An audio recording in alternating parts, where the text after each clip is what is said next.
हम लोगों को अलग अलग टाइप की पनिशमेंट मिली होगी, पर तुमने कभी भागने की पनिशमेंट देखी है? सबसे घटिया पनिशमेंट थी वो मेरे लिए। तो हाँ, ये एक और स्टोरी है क्लास बंक की। तो ये स्टोरी शुरू होने से पहले मैं तुम लोगों को बता दूं कि मेरे स्कूल का ग्राउंड बहुत बड़ा था, बहुत बड़ा। मैं जिस टाइम की ये स्टोरी बता रहा हूँ ना, वो टाइम था बारिश का। और बारिश में तुम्हें रोड, ग्राउंड, गटर, नालों का हाल तो पता ही है, सब में पानी भर जाता है। वैसे टाइम कोई सा भी हो, चाहे वो बारिश का हो या ठंड का हो या गर्मी का हो, जनरली सारे स्कूल 7:30 बजे खुल जाते हैं। पर मेरे स्कूल में भाई साहब इतने बच्चे थे कि शिफ्ट में क्लास लगती थी। 3-3 शिफ्ट थे। 7:30 बजे सीनियर्स जाते थे, 11 बजे 2nd to 5th क्लास के बच्चे जाते थे, और 8:30 बजे वो साइज के बच्चे नहीं होते हैं जो पैंट में हक देते हैं, वो बच्चे जाते थे नर्सरी से पहली। वैसे मैं जहाँ रहता हूँ वहाँ से मेरा स्कूल 1 घंटा दूर था। इतना दूर था कि हमारे स्कूल में बस चलती थी, वो भी 50। एक छोटा मोटा शहर बन जाए, इतने बच्चे देखे हैं मैंने स्कूल में। तो ऐसे ही एक दिन 6 बजे मैं अपना हाफ पैंट पहन के, हाँ ये बहुत पहले की बात है इसलिए मैं हाफ पैंट में हूँ उस टाइम, तो हाफ पैंट पहन के मैं बस के लिए वेट कर रहा था। और तब बहुत तेज बारिश हो रही थी। तुम जिसमें भी स्कूल गए होगे उसमें एक बच्चा होगा जिसको तुम्हारा बस, ऑटो, रिक्शा, साइकिल,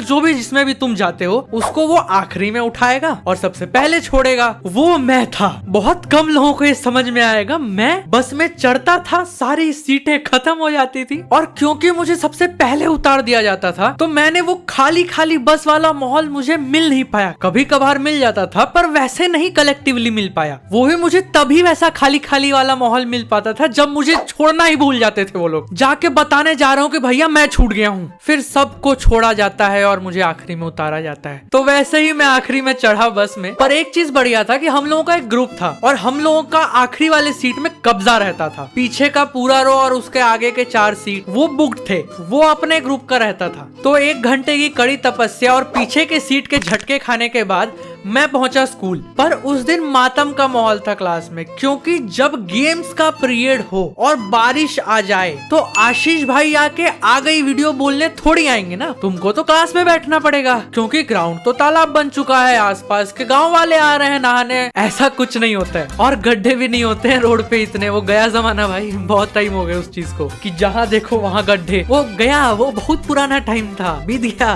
पर हाँ, हम लोगों के टीचर लोगों को ऐसा लगता था कि वो तालाब बन चुका है और उनको लगता था कि बच्चे अगर इसमें जाएंगे तो वो लोग ज्यादा ही खुशी में लोट ना जाए मिट्टी में, फिर उनका जो प्रीशियस यूनिफॉर्म है वो गंदा ना हो जाए। वो भी हमको दुकान में जाके खुद लेना पड़ता था, वो लोग नहीं देते थे। 4-5 डीलर रहते थे। पर बारिश है तो उसमें मैटर नहीं करता, तुम्हारा तो गेम्स पीरियड है ना, उसमें तुम्हारे स्पोर्ट्स टीचर आएंगे और तुमको तो कुछ तो करना है, क्लास में खाली थोड़ी बैठोगे। तो जले पे नमक छिड़कने के लिए हमारे क्लास में आता था चेस। 40 बच्चों की क्लास में 8 चेस बोर्ड लाके 5 बच्चे एक चेस बोर्ड में कैसे खेलेंगे। पर एक बात अच्छी थी उस दिन की कि उस दिन स्पोर्ट्स पीरियड आते आते बारिश रुक गई थी। पर तुम्हें क्या लगा हम लोगों को ग्राउंड में खेलने देंगे? नहीं, क्योंकि जब तक पानी है तब तक अलग सीन है, पानी रुक जाने के बाद वो कीचड़ बन जाता है, तो कीचड़ में तो खेलने देंगे नहीं धप्पा। पर तब भी तुम्हारे जले में और नमक छिड़कने के लिए तुम लोग जाओगे ग्राउंड। और हमारे ग्राउंड में ना बैठने के अलग अलग ऐसे शेल्फ टाइप के रहते थे लेवल पे, उसमें बच्चे आराम से जाके बैठते हैं और फिर चेस खेलते हैं। और ज्यादा अच्छा हुआ तो तुमको कैरम बोर्ड मिल जाएगा। पर प्रॉब्लम यह है कि जैसे ही गोटी नीचे गिरती थी तो वो डायरेक्ट कीचड़ में सना जाती थी। 20 वाली गोटी ब्राउन बन जाती थी। अब हमारे पास तो एक और सवाल आ गया ना कि अगर पिंक वाला 50 का है,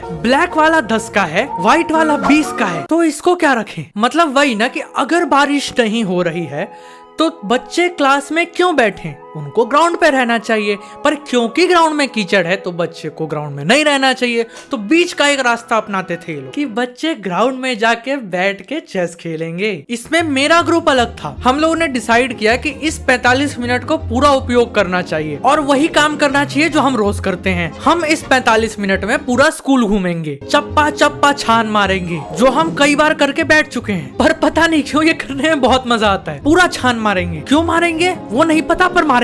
तो सब लोग ग्राउंड गए और हम लोग गए घूमने। देखो सीधा तौर पे लड़कों का कोई डेस्टिनेशन नहीं होता है घूमने का। प्लानिंग बनती है ना कि हम यहाँ जाएंगे, फिर हम यहाँ जाएंगे। हमको नहीं पता होता है हम कहाँ जाएंगे। हमारे डेस्टिनेशन का बस एक ही मतलब होता है कि ये रास्ता नया दिख रहा है, इसमें एक बार जाके ट्राई तो कर ही सकते हैं। पर उसमें तो कोई नया रास्ता भी नहीं था, पर वो रोज कर रहे हैं। तो हमारा स्कूल का कैंपस पूरे 32 एकड़ का था। ये भी मुझे तब पता चला जब मैं स्कूल से निकल गया। पर हमारे स्कूल में एक खास बात थी कि वो झुंड में स्पोर्ट्स टीचर हायर करता था। और क्योंकि दर्जनों स्पोर्ट्स टीचर थे तो वो पूरे स्कूल में घूमते रहते थे कि आज किसको येलो कार्ड दिलवाओ वाइस प्रिंसिपल से। जनरली स्पोर्ट्स टीचर के दो ही काम होते हैं, या तो वो किसी को येलो कार्ड दिलवा रहे हैं, या तो जैसे बकरा चराने जाते हैं ना, पहुंचते ही सारे बकरे तितर बितर हो जाते हैं। चरवाहा छाव में बैठ के बकरे देख रहा होता है, वो चरवाहा वो स्पोर्ट्स टीचर है और वो बकरा हम लोग थे। और हमारा चरवाहा हर साल बदलता था, और हर साल बदलने के चक्कर में कई बार मेरे साथ ऐसा हुआ मेरे को साल भर तक नहीं पता होता था कि स्पोर्ट्स टीचर कौन है हमारा, और कोई हमको लेके भी नहीं जाता था। वो हमारी जिम्मेदारी है कि हम क्लास से निकले और ग्राउंड तक पहुंचे। वो तुम्हारी मर्जी है कि तुम लाइन बनाओ नहीं बनाओ, वो तब तक है जब तक सामने टीचर है। तो इसलिए स्पोर्ट्स टीचर स्कूल में ऐसे ही किनरते रहते थे ताकि बंक में किसी को पकड़े, येलो कार्ड दिलवाए, कुछ तो काम मिले। तो हाँ, पॉइंट पे आते हैं। शुरू में हम ऑडिटोरियम गए, फिर वहां से कहीं और गए, फिर नर्सरी के बच्चों के अड्डे में गए जो पेपर के रोल बना के फूफू कर रहे हैं। बेटा बच्चानगी फूफू करने में नहीं, तुम्हारे चक्कर में स्कूल वाले दीदी भैया तुम्हारे पैंट धोते नहीं थक रहे हैं। सारे नर्सरी के बच्चे अपने बॉटल्स को क्लास के बाहर रखते हैं। हर 2 मिनट में कोई बच्चा आता है और फिर दूसरा बच्चा जाता है। टीचर्स के कान पक गए होते हैं कि मे आई गो टू ड्रिंक वाटर, ये नहीं सुनूंगा मैं, भले ही बोल लो तुम दीदी को बुला लो। और हम इन पानी पीते हुए बच्चों को परेशान करते हैं, और जब तक वो जाके बेचारा कंप्लेन करता है कि मैम भैया, तब तक हम लोग वहां से भाग जाते हैं। ये सब तो ठीक था, पर प्रॉब्लम वही है, स्पोर्ट्स टीचर चप्पे चप्पे पे रहते हैं और हम स्पोर्ट्स की क्लास ही बंक कर रहे हैं क्योंकि पता है वहां जाके बस परेशान होना है। और स्पोर्ट्स टीचर तुम्हारी परछाई से तुमको पहचान जाता है कि तुम किस क्लास में हो। तो जैसे ही हम लोग नर्सरी विंग से अपने क्लास की तरफ निकल ही रहे थे, पीछे से आवाज आती है। मैं इतना बदमाश बच्चा नहीं था यार कि टीचर मेरा नाम चिल्लाएगा। हमारे साथ और लोग थे जिनके स्पोर्ट्स टीचर को नाम बखूबी याद थे, और पता नहीं क्यों ये आवाज बहुत तेज आई थी। और जैसे ही हम लोग पीछे मुड़ के देखते हैं वो हमारे पीछे ही खड़े थे। तो हाँ, हमारा ये बंक पकड़ा गया। तो फिर हम लोग टीचर के साथ ग्राउंड गए, और जितने स्पोर्ट्स टीचर ग्राउंड में थे वो लोग एक साथ बैठे थे। वो हम लोगों को उनके पास लेके जाते हैं और बोलते हैं सर ये स्पोर्ट्स पीरियड बंक कर रहा था। अरे स्पोर्ट्स पीरियड है भाई, इसमें तो छोड़ दो, इसको बंक नहीं बोला जाता है। उनमें से एक स्पोर्ट्स टीचर खड़े होके बोलते हैं बेटा तुम एक काम करो, तुमको घूमने का बहुत शौक है ना, ये ग्राउंड काफी बड़ा है और अभी गीला भी है, तो इसके 5 चक्कर मारो तुम। हम उस गीले ग्राउंड में उतने लोग 5 चक्कर मार रहे हैं, वो कम नहीं होता है। तुमको अगर लग रहा है कि वो कोई छोटा मोटा ग्राउंड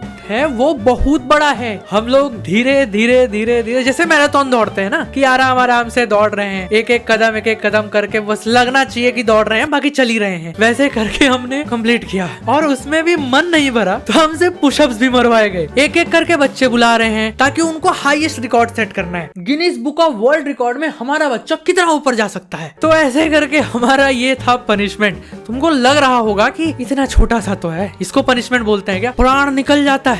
एक इंटरनेशनल क्रिकेट स्टेडियम जैसा ग्राउंड था हमारा, खत्म ही नहीं होता था यार। और उतना दौड़ने के बाद तुमको पुशअप कौन करवाता है? ऐसे ही प्राण पानी पसीना तीनों सूख गए हैं। पर इन सब चीजों में तुम एक चीज भूल गए, सब्सक्राइब बटन। तो हाँ, हो गई ये वीडियो खत्म। तो अगर तुम लोगों को ये वीडियो पसंद आई होगी तो इस वीडियो को लाइक कर दो, और तुम्हारे लिए सबसे बुरा पनिशमेंट क्या था उसको कमेंट कर दो। तो हाँ, मिलते हैं एक पुरानी कहानी के नए वीडियो के साथ। बाय।